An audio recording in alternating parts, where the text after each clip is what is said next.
계유생이신 분들을 놓고 보면 작년 수전부터 그리고 올해 수전까지 그리고 내년 초수전까지 조심을 해야 될 게 뭐냐면 동토나동법이 많이도 따라든다라 그러거든요. 오히려 내가 잘하면 뭐하나 남들로 인해서 그리고 남의 물건으로 인해서 내가 탈이 나는 형국이다라는 말씀이 나옵니다. 30대 초수전부터 해가지고 이런 것들로 인해서 내가 덕을 보실 수가 있다라 그러죠. 30대 초에서 중반으로 넘어가실 시점에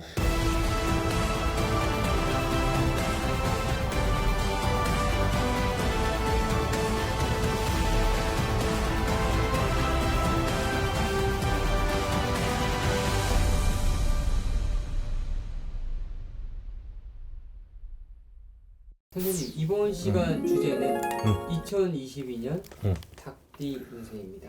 일단 3세를 올해를 이제 벗어나서 내년에 이제 새로운 이제 기온으로 이제 또 살아가실 텐데, 계유생이신 분들 먼저 좀 말씀을 드릴게요. 29살이신 분들이고 내년에 30이 되시는 분들이에요. 계유생이신 분들을 놓고 보면 작년 수전부터 그리고 올해 수전까지 그리고 내년 초수전까지 조심을 해야 될 게 뭐냐면 동토나동법이 많이도 따라든다라 그러거든요. 동토나동법이라고 얘기를 드리자 함은 집안에 따라드는 물건들이라든지 남이 사용하는 물건들, 흔히 인동법이라고 얘기하는데 사람으로 따라드는 부정을 뜻해요. 이러한 기운들이 만만히도 많이 따라드는 형국이다 보니까 이게 내년 수전이 들어가더라도 좀 만만히도 두려운 수전이다라는 말씀이 나오고, 오히려 내가 잘하면 뭐하나 남들로 인해서 그리고 남의 물건으로 인해서 내가 탈이 나는 형국이다라는 말씀이 나옵니다. 그렇기 때문에 내년 수전에 들어갔을 때는 남이 주는 물건이라든지 중고에 대한 물품, 그리고 이제 뭐 집안에 쇠를 들인다라든지 쇠를 박는다라든지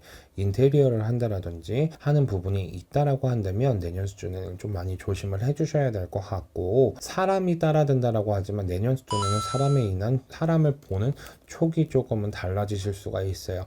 그렇기 때문에 이 사람 조금 그런데, 아니면 이런 느낌이 들 수도 있을 것 같거든. 그런 사람들은 조금 멀리 하셔가지고 내년 수준 동토나동법, 인동법만 막아가신다라고 한다면 괜찮으시다고 하고, 내년 수준에는 다른 것보다도 건강관리를 조금 하셔야 된다 그래요. 젊은 나이시지만 안 좋은 것만 얘기를 해도 이게 안 좋은 것도 잘 막아가면 좋은 거잖아. 막아가게끔 말씀을 드리는 거지만, 이분들 같은 경우에는 저축하세요. 그거 뭐야, 주택 청약이라든지 이런 것들이 있잖아요. 그런 거를 준비를 안 하셨다라고 한다면 늦었다고 생각하시지 마시고 올해부터라도 꼭 준비를 하셔야 30대 초수전부터 해가지고 이런 것들로 인해서 내가 덕을 보실 수가 있다라 그러죠. 30대 초에서 중반으로 넘어가실 시점에. 그 후에 53세의 기유생이십니다. 이분들 같은 경우에는요, 어찌 보면 절줄, 그러니까 뭐 스님줄이라든지 절에 대한 공양이라든지 그러한 부분들이 많다라 그래요. 그러한 불신자들이라든지 아니면 해안가 근처에 사신다라든지, 이분들 같은 경우에는 조금 사시는 지역을 많이 이탈하신다라든지 조금 음기가 강한 곳은 조금 피해 주셔야 된다라는 말씀이 나와요. 이분들 같은 경우에는 내년 수전에 한 해 운때를 놓고 본다면 다른 거는 어찌됐건 간에 그냥 지나가신다 그러죠.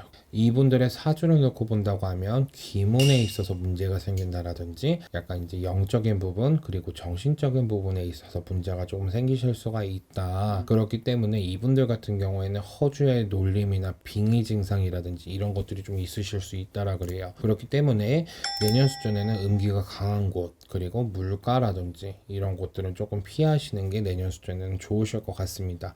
근데 이분들 같은 경우에는 내년에 문서운대가 따라들어요.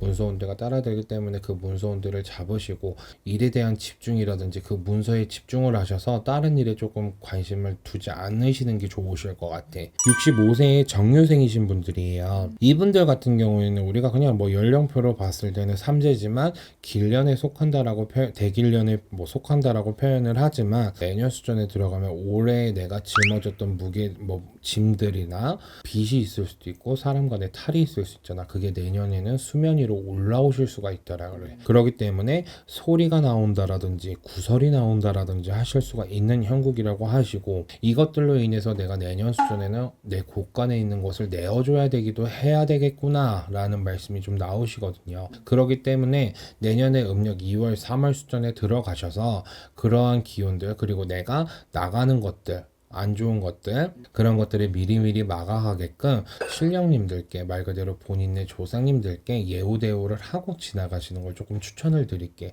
근데 내년 수전에 그렇게 하고 넘어간다라고 한다면 67수전까지가 평안하신다 그래.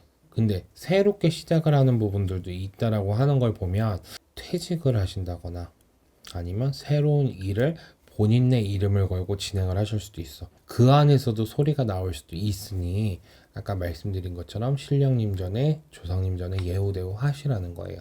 마지막으로 89세 계유생이신 분들이에요. 네. 근데 이분들 같은 경우에는 90세, 91세 수준에 있어서 명예에 있어서 사람의 목숨에 대해서 조금 문제 아닌 문제들이 생기고 호흡기 질환이라든지 호흡기를 끼신다라든지 침대에 누워서 생활을 하신다라든지 할머니가 주시는 말씀이 그렇단 말이야. 89세 이 양반들은 내년 수준에 들어가면 눈만 깜빡깜빡깜빡 하고 있으면서도 내가 살아있는 건지 죽어있는 건지도 모르는 형국이 아니겠냐 이러신단 말이야. 내년 수준에 우리 집안에 89세에 배유생이 있는 집안이라면 내 부모님, 내 할머니, 할아버지 한 번이라도 더 찾아뵈서 얼굴 도장 찍고 내가 할 수 있는 효를 할 수 있는 효 중에 내가 할 수 있는 것들을 골라서 내 할머니, 할아버지, 내 부모님 전에 하셨으면 좋겠어요. 후회가 남지 않도록. 참 그래 닭띠인 분들 삼재가 지났다라고 해가지고 이제 괜찮아지겠지 하셨을 텐데 또 이렇게 무거운 얘기를 드려서 죄송스러운 마음이지만